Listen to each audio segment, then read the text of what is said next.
میں نے عرض کیا یا رسول اللہ صلی اللہ علیہ وسلم اتنے روزے کیوں رکھتے ہیں؟ ابھی رمضان تو آگے ہے۔ تو نبی پاک نے فرمایا عائشہ اس مہینے میں بندے کا عمل اللہ کی بارگاہ میں جاتا ہے، میں چاہتا ہوں جب میرا عمل جائے تو میں نے روزہ رکھا ہوا ہو، کثرت سے روزہ رکھیں اور میرے بھائی بدل جائیں۔ میرے نبی پاک نے فرمایا غنیمت جان اگر صحت ہے تو بیماری آنے سے پہلے غنیمت جان جا، یہ چلی جائے گی۔ بیمار آدمی سے کچھ بھی نہیں ہوتا، غنیمت جان لے لمحوں کو کچھ کر لے، اور اگر تیرے پاس فرصت ہے تو غنیمت جان لے مصروف ہونے سے پہلے۔ میرے حبیب کریم سید عالم علیہ السلام کے غلام فرماتے ہیں کہ نبی پاک صلی اللہ علیہ وسلم نے ہمیں مثال دے کے سمجھایا۔ مدینے میں جو قبیلہ سب سے زیادہ بکریاں پالتا تھا وہ بنو کلب کا قبیلہ تھا، اور فرماتے اتنی بکریاں تھیں کہ ان کی بکریاں ہم نے کبھی نہیں گنی تھی۔ نبی پاک علیہ السلام نے فرمایا جب شعبان کی 15ویں رات آتی ہے، یہ ترمذی کا لفظ ہے، فرمایا جب شعبان کی 15ویں رات آتی ہے تو بنو کلب کے قبیلے کی بکریوں کے بالوں کی تعداد کے مطابق اللہ میری امت کے افراد کی بخشش فرما دیتا ہے۔ اور صحابہ کہتے ہیں ہمیں لگتا یوں ہے کہ چونکہ ہم نے جو چیز سب سے زیادہ دیکھی تھی وہ بنو کلب کی بکریاں تھیں، اس لیے نبی پاک نے ہمیں سمجھانے کے لیے ان کی بات کی، ورنہ اگر ہم نے اس سے زیادہ کچھ شے دیکھی ہوتی تو نبی پاک اس کا نام بیان فرماتے۔ ہمیں سمجھانے کے لیے فرمایا بنو کلب کے قبیلے کی بکریوں کے بالوں کی کسی ایک بکری کے بال بھی بندہ گن سکتا، اور حضور نے فرمایا جو سب سے زیادہ بکریاں پالتے ان کی تعداد کے مطابق حضرت عائشہ صدیقہ رضی اللہ تعالیٰ عنہ فرماتی ہیں جنت البقیع میں حضور جایا کرتے، قبرستان میں، قبرستان کے کونے میں اللہ کے رسول کو میں نے نماز پڑھتے بھی دیکھا 15ویں رات کو، اور فرماتی ہیں حضور بقیع والوں کے لیے بخشش کی دعا بھی کرتے، قبرستان بھی جائیں شب برات کو ان کے لیے دعا بھی کریں، اور پھر میرے بھائی شب برات کو للہیت کے ساتھ آئیں، لوٹنے کا پروگرام بنائیں، اس سے قبل کے رب کریم خود جکڑ کے لے آئے، خود بخود آئے، اس کے کرم کی طرف توجہ کریں، اس کی رحمت کی طرف توجہ کریں۔ میرے رسول کریم صلی اللہ علیہ وسلم کے پاس ایک دیہاتی آئے، مولا علی شیر خدا فرماتے میں بھی حاضر تھا، کہتے کبھی کبھی سادے بندے آتے تھے پر بڑی عجیب ہی بات کر جاتے تھے۔ کہتے ایک دیہاتی آئے، تامت باندھی ہوئی اور سادہ رومال کندھے پہ رکھا ہوا ہے، نبی پاک کے پاس آئے اور حضور سے دل لگی کرنے لگے، میٹھی باتیں کہنے لگے یا رسول اللہ ایک مسئلہ پوچھنے آیا ہوں۔ فرمایا پوچھو۔ عرض کرتے ہیں حضور قیامت میں حساب کون لے گا؟ قیامت میں اب کس کو نہیں پتا کون حساب لے گا، دل لگی کی بات ہے نا، کون لے گا؟ نبی پاک نے فرمایا اللہ حساب لے گا۔ تو کہتے ہیں اس نے نا اور جملہ کہا تو ہم اس کی بات پہ حیران ہو گئے، کہنے لگے یا رسول اللہ واقعی اللہ حساب لے گا؟ تو کہتے ہیں نبی پاک مسکرائے، فرمانے لگے تجھے تیری مار ہوئے، میں سچی تو کہہ رہا ہوں، تو کس طرح کی بات کر رہا ہے، اللہ حساب لے گا۔ حضرت علی فرماتے ہیں اس نے رومال اٹھایا کندھے پہ رکھا، کہنے لگے یا رسول اللہ اگر رب حساب لے گا تو پھر اس نے معاف ہی کر دینا ہے۔ یہ کہہ کے وہ چلا گیا، یہ لفظ کہہ کے وہ چلا گیا۔ تو حضرت مولا علی کہتے ہیں میں نے حضور کا چہرہ دیکھا تو گلاب سے بھی زیادہ کھلا ہوا تھا، میں نے نبی پاک کا چہرہ دیکھا تو چاند سے بھی زیادہ روشن تھا۔ میں نے کہا حضور یہ کیا کہہ گیا ہے؟ نبی پاک نے فرمایا بندہ بڑا سادہ تھا، بات بڑی پیاری کر گیا ہے، بڑی پیاری کر گیا ہے۔ حضور نے فرمایا علی رب کریم ہے، اور کریم جب غالب ہوتا ہے تو کرم ہی فرمایا کرتا ہے، وہ کرم ہی کرتا ہے، وہ معاف ہی کرتا ہے، وہ معاف ہی کرتا ہے۔ اللہ معاف کرتا ہے، پر میں نے کہا کوئی معافی لینے آئے ہی نہ تو کوئی معافی لینے۔ ایک اور بات بھی آخر میں سمجھانی ہے آپ کو، وہ بھی سمجھ لیں۔ ہم جب کسی رشتہ دار کو راضی کرنے جاتے ہیں نا، ناراض ہو تو ہمیں پتہ چل جاتا ہے کہ یہ وقت ٹپانے آیا یا راضی ہو گیا۔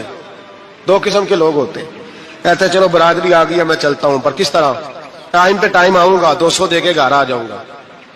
اور جو راضی ہو جاتے ہیں نا وہ 2 دن پہلے آتے ہیں، دیگوں کا بھی خیال کرتے ہیں، ملاقات کرتے ہیں، وہ کپڑے بھی نہیں بدلتے۔ فرق ہوتا ہے راضی ہونے میں۔ بات کی سمجھ آ رہی ہے آپ؟ ہم توبہ کرنے آتے ہیں اللہ کی بارگاہ میں، کیا ہمیں پتہ نہیں چلتا کہ ہم نے توبہ کیا، رب راضی ہوا ہے کہ نہیں ہوا؟ ہمارا ایمانی رشتہ تو ہے نا اپنے رب سے، روح کا تعلق تو ہے نا، تو ہمیں اندازہ ہوتا ہے کہ اللہ راضی ہو گیا کہ نہیں، اندازہ تو ہونا چاہیے نا ہمیں۔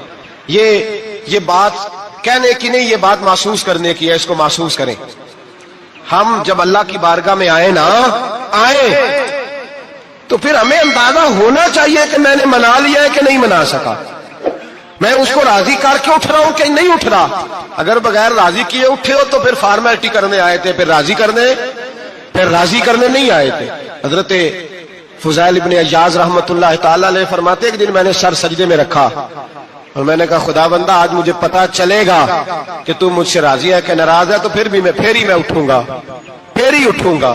آپ فرماتے ہیں مجھے چاروں کونوں سے آواز آنے لگی کہ تیرا رب راضی ہو گیا ہے، اور فرماتے جس جگہ میں سجدہ کر رہا تھا وہ زمین بھی بولنے لگی کہ بس کر دے، عرش کا مالک تجھ سے راضی ہو گیا ہے۔ لیکن شرط یہ ہے، حضرت حبیب اجمی رحمت اللہ علیہ فرماتے ہیں میں سود کا کاروبار کرتا تھا توبہ کرنے سے پہلے، کئی دفعہ میں نے توبہ کی تھی، لیکن میری اس توبہ کے اندر صداقت نہیں ہوتی تھی۔ میرا دل بھی گواہی دیتا تھا کہ یہ نا بہت سارے بندے کہتے ہیں آئندہ نہیں کرتا، وقت ٹپاتے ہیں، جس طرح بندوں کو دھوکہ دیتے ہیں اس طرح معاذ اللہ توبہ بھی اسی طرح کی کرتے ہیں، لیکن بعد میں دوبارہ اسی ڈگر پہ چل نکلتے ہیں جس پہ پہلے ہوتے ہیں۔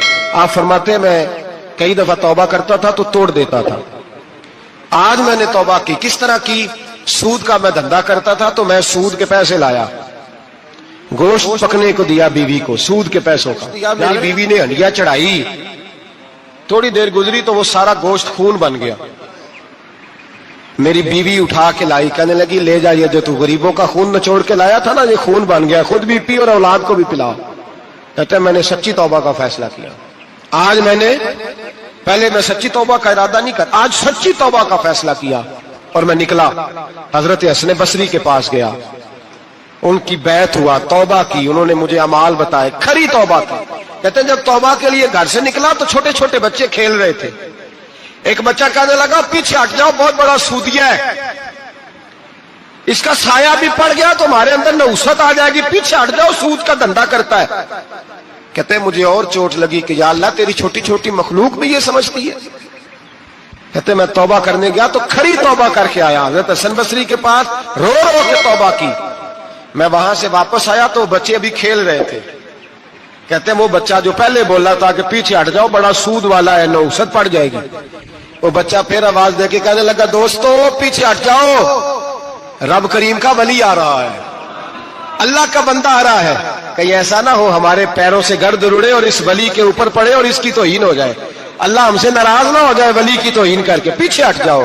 آپ فرماتے ہیں میں نے تڑپ کے آسمان کی طرف دیکھا اور میں نے کہا یا اللہ مجھے سمجھ آ گئی ہے کہ کھری توبہ کیا ہوتی ہے، سچی توبہ، اصل توبہ کیا ہوتی ہے۔ جھوٹ موٹ کی توبہ نہ کریں، شب برات کو آئیں، اور بڑا دیانتداری کا مشورہ دیتا ہوں، دل کو سنبھال کے آئیں، اگر جھوٹ نہیں چھوڑنا، فریب نہیں چھوڑنا، ہم نے مسجد کی حاضری کی پابندی نہیں کرنی تو پھر توبہ کے لفظ پکارنا دھوکہ ہے، پھر یہ دھوکہ ہے، پھر یہ مذاق ہے، پھر مذاق نہ کریں، آنا ہے تو کھری توبہ کے ارادے سے آئیں، کھول کے آئیں۔ انشاءاللہ ہر سال ہم بھی ساری رات یہاں بیٹھتے ہیں، آپ سے بھی گزارش کریں گے کہ چھٹی نہ کریں، وقت پہ آئیں، مغرب میں آئیں، نوافل ادا کریں، عشاء کے بعد نوافل پڑھیں۔ محفل کرنے کا مقصد یہ ہوتا ہے کہ تلاوت سے دل نرم ہوتا ہے، نعت سے دل نرم ہوتا ہے، تقریر سے انسان کی سوچ بدلتی ہے، توبہ کی طرف جاتی ہے۔ یہ سارے کام کر کے جب بندہ استغفار کرتا ہے، توبہ کرتا ہے تو اس کے لیے آسان ہو جاتا ہے، ذہن بن جاتا ہے، اس لیے واعظ بھی ہوگا، ذکر بھی ہوگا، دعا بھی ہوگی۔ وقت کو ضائع نہ کرے، رمضان قریب آنے والا ہے۔ بزرگ کہتے ہیں اگر شب برات میں سچی توبہ کر لو گے تو پھر رمضان میں جو نیکیاں کرو گے وہ تمہارے پاس سٹاک بن جائے گا۔ اسلام نے ہمیں شب برات پہ آپ صرف کیا معافی مانگیں گے کہ یا اللہ جو نماز نہیں پڑھی اس کی معافی دے، تو وہ بھی مانگنی ہے، آپ کو 100% مانگنی ہے، آئندہ سے نمازیں پوری کرنے کا عہد کرنا ہے۔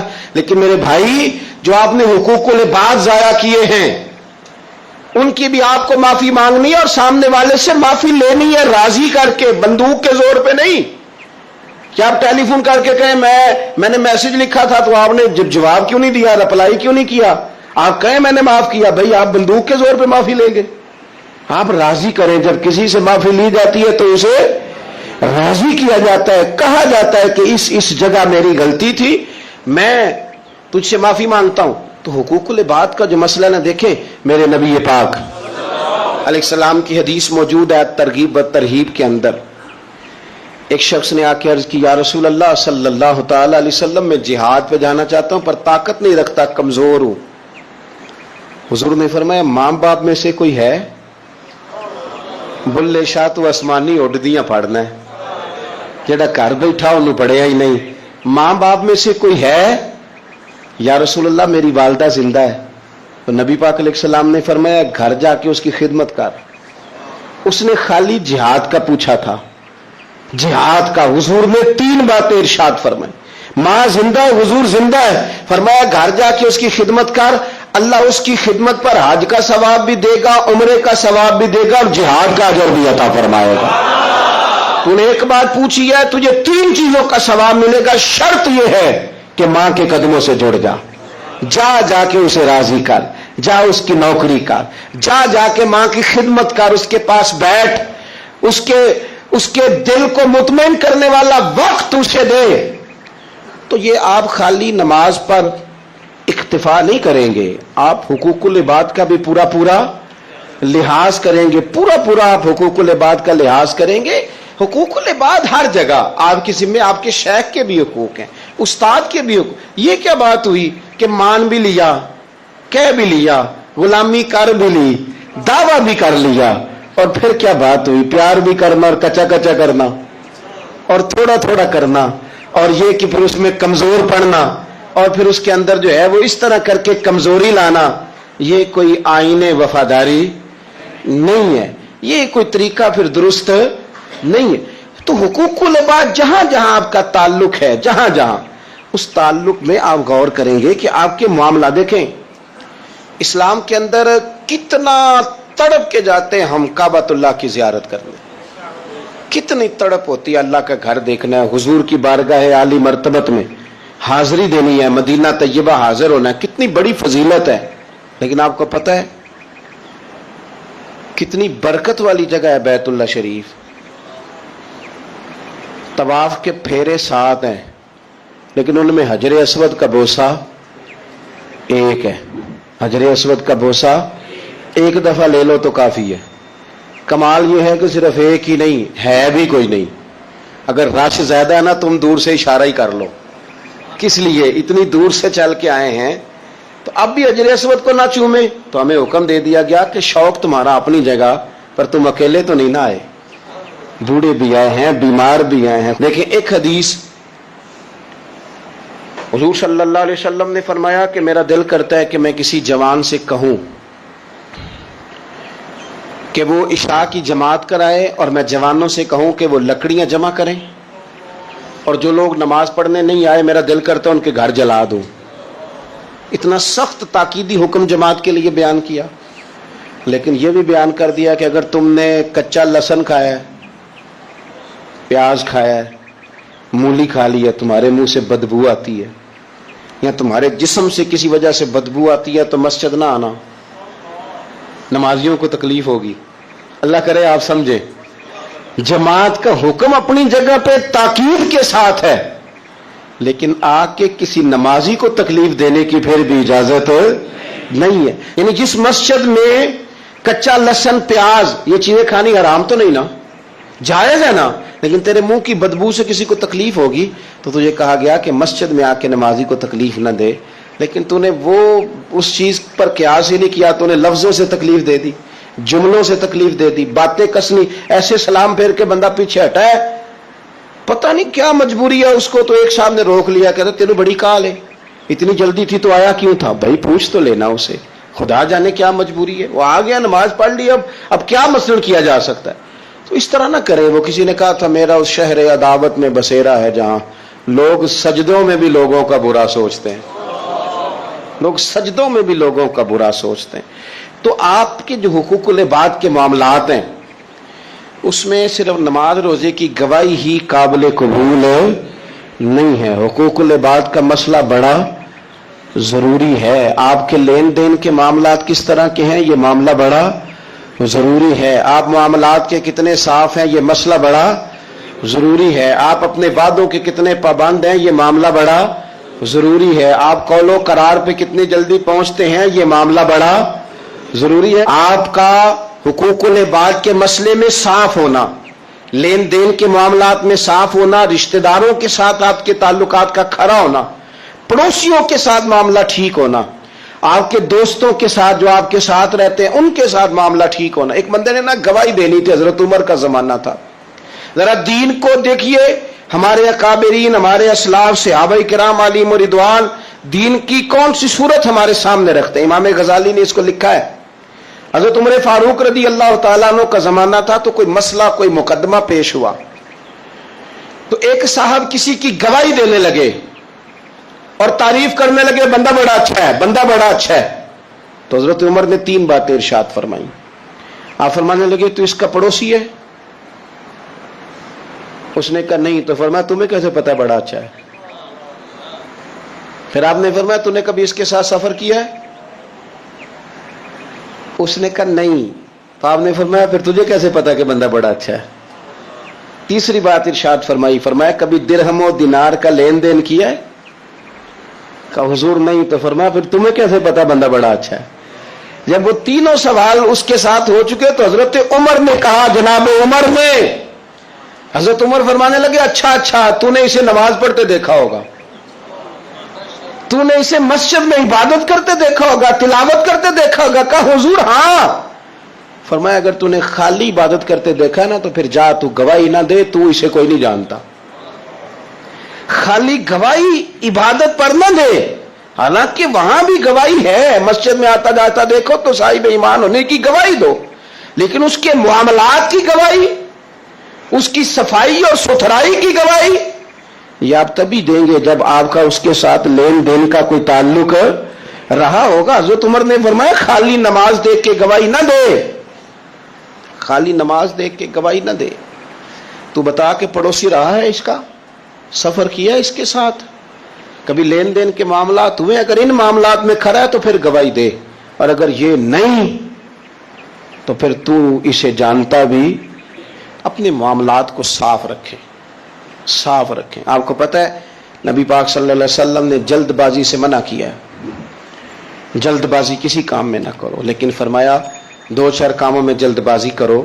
ان میں سے ایک فرمایا کہ اگر تم نے کسی کا قرض دینا ہے نا اور تمہارے پاس پیسے آ گئے تو پھر واپس کرنے میں جلدی کرو.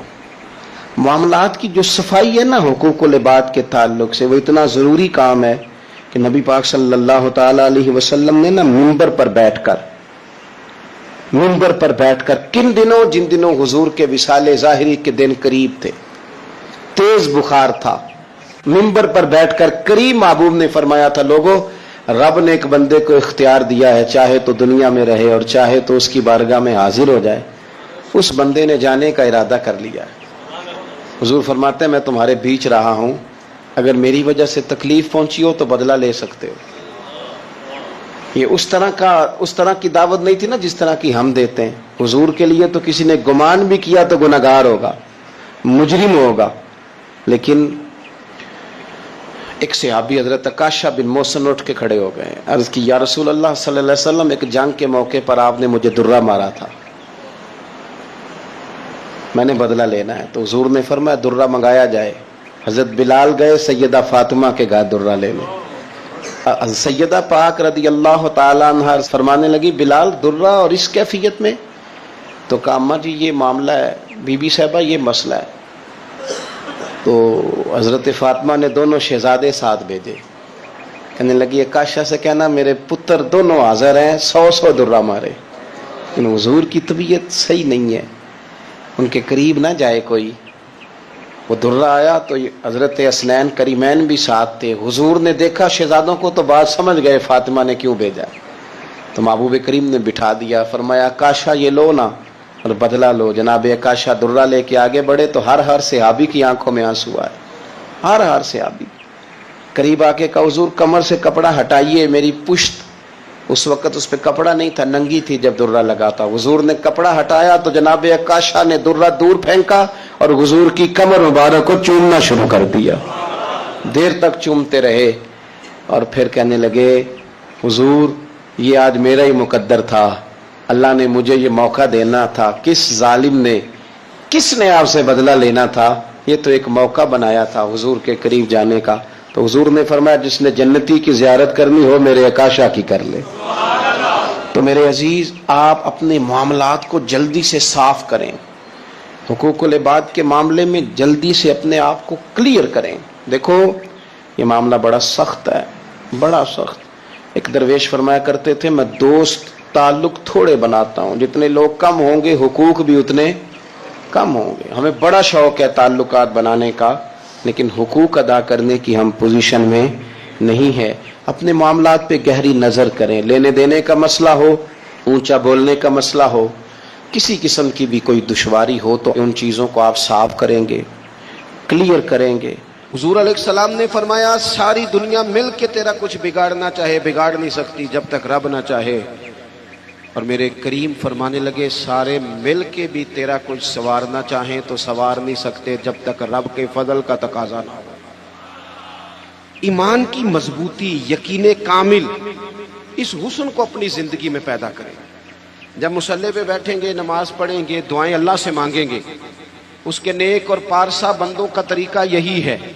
جب حضور سید عالم کا وسیلہ دے کے، اہل اللہ کی صحبت سے فیض پا کے، ہم جب اپنے رب پر بھروسہ کریں گے. دیکھیں نا حضور علیہ الصلوۃ والسلام نے لوگوں کو، ہمارے ہاں نا اب کچا کرنے والے مزاج زیادہ ہو گیا ہے، زیادہ. 4 اینکر ٹی وی پہ بیٹھتے ہیں، وہ صرف ہمیں ڈیوائیڈ کرتے ہیں، تقسیم کرتے ہیں. 4 مختلف رائے چاہے مختلف لوگ دیتے ہیں، سویرے بندہ فیصلہ کرتا ہے کہ پتہ نہیں کون ٹھیک ہے، پتہ نہیں کون صحیح کہہ رہا ہے. ڈیوائیڈ، تقسیم. ہمارے ذہنوں کو بری طرح بانٹ دیا گیا. لوگ جاتے تھے کسی کو اللہ والا سمجھ کے، درویش سمجھ کے کہ چلو یہ رب رب بتائے گا، اور اہل اللہ کی نسبت بڑی چیز ہے، اللہ والوں کی نسبت بڑی چیز ہے، اور خدا دے یہ دولت تو بڑی چیز ہے. اللہ کا بندہ تو بندے کو مضبوط کرتا ہے نا. لیکن آپ چلے گئے بابا جی میرا کام نہیں چلتا، تو بابا کہتا ہے تجھے تو کالا جادو ہو گیا. وہ خدا کے بندے مسلمان ہیں، مومن ہیں. اگر کسی وقت کو بد نظری ہو بھی گئی تو نبی پاک نے بتائی نہیں سورۃ بقرہ.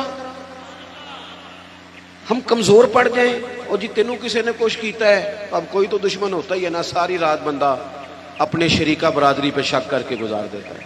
یہ کمزور باتیں ہیں. طاقتور بنے، مضبوط بنے. جتنی جنگیں مسلمانوں نے جیتی، بدر سے لے کر کربلا تک، ان کا پس منظر آپ کبھی دیکھیں. 313 مسلمان مقابلے میں 1000 سے زیادہ کا لشکر. نہیں، آپ کی زیادہ توجہ نہیں ہے میری بات پر. 313 بندے، ان کے پاس بھی تلواریں کوئی نہیں. 6 زرہیں، 8 تلواریں، 2 گھڑے. کبھی سوچا کریں 6 زروں سے بھی لڑا جا سکتا ہے، 8 تلواروں سے بھی جنگ ہوتی، اور مقابلے میں 1000 بندہ. ایک ایک بندے کے پاس 3 قسم کا اسلحہ، نیزہ بھی ہے، تلوار بھی ہے، تیر بھی ہے. یہاں رات کو روٹی کھائی ہے لوگوں نے تو کسی کو ملی کسی کو نہیں ملی، اور وہاں ابو جہل اونٹ لایا ہے، ذبح کرتے ہیں، بھونتے ہیں، کھاتے ہیں. لیکن یہ 313 جب میدان میں نکلے نا، جب یہ میدان میں نکلے تو ہوا کیا تھا بھلا؟ اللہ کہتا ہے وَلَقَدْ نَصَرَكُمُ اللَّهُ بِبَدْرٍ وَأَنْتُمْ أَذِلَّةٌ. مومنوں تم کمزور تھے لیکن پھر رب نے تمہاری مدد فرمائی. اس مدد کی ضرورت ہے، اس مدد کی. پہلے تو ہم نے یہ دیکھنا ہے کہ جو کام ہم زندگی میں کر رہے ہیں وہ اس طرح کا ہے کہ اس میں اللہ کی مدد آئے گی. فراڈ میں، دھوکے میں، چوری میں، اس میں اللہ کی مدد نہیں آتی. پہلے یہ دیکھیں کہ وہ کام ایسا ہے کہ مدد الہی آئے گی، اور پھر ذہن بنائیں کہ ہم نے ایمان کو مضبوط کرنا ہے. رات کو ابو جہل نے جاسوس بھیجا کہ پتہ کر کے آؤ کتنے لوگ ہیں، تو واپس آ کے وہ کہنے لگا 312 ہیں یا 313 ہیں. ان میں بھی بچے ہیں، کچھ بوڑھے ہیں، کمزور سے لوگ ہیں.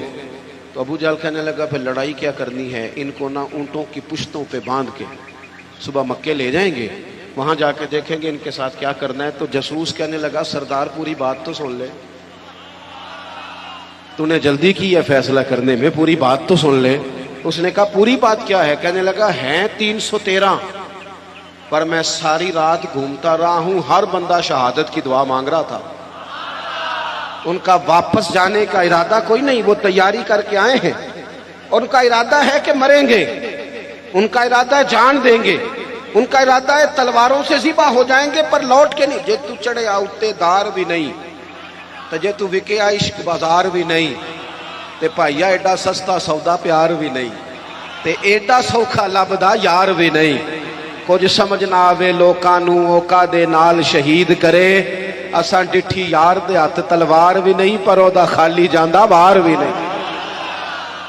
جب آپ کا یقین مضبوط ہو، کچی پکی باتیں، چھوٹی چھوٹی باتیں، مرید ہو کے بھی مرید نہیں، شاگرد ہو کے بھی شاگرد نہیں، کسی جگہ فقیر ہو کے بھی درویش نہیں، بھائی بیٹے ہو کے بھی فرما بردار نہیں، مسلمان ہو کے بھی۔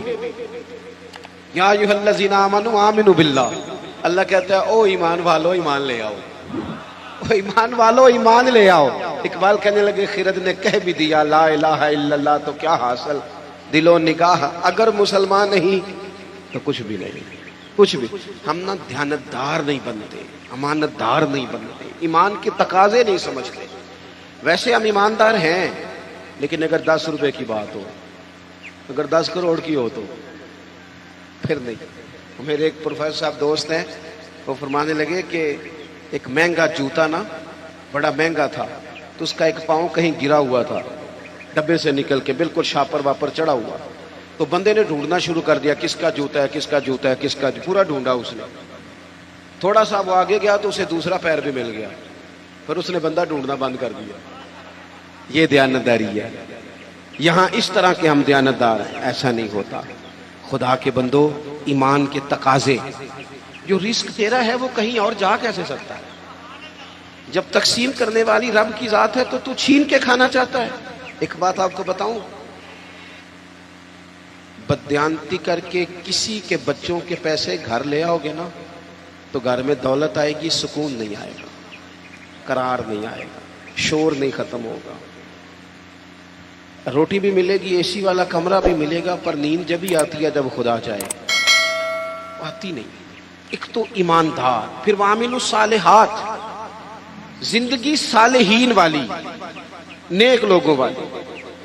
نیکی سے مراد کیا ہے؟ میرا نماز پڑھنا، نماز تو ایک جز ہے نیکی کا۔ وہ ہمارے ہاں کچھ لوگ کہتے ہیں فلانا بندہ بڑا با اخلاق ہے جی، کیا اخلاق ہے؟ تو میٹھا بولتا ہے۔ تو میں نے کہا میٹھا تو لوگ مطلب کے لیے بھی بولتے ہیں، ان کی ٹریننگ ہوتی ہے، کڑوا بولنا ہی نہیں۔ آپ بڑے مہنگے ہوٹل میں چلے جائیں، بڑے مہنگے میں، آپ نے 2000 کی چیز لینی ہے، لیکن سیل مین کی ڈیوٹی ہے کڑوا نہیں بولنا۔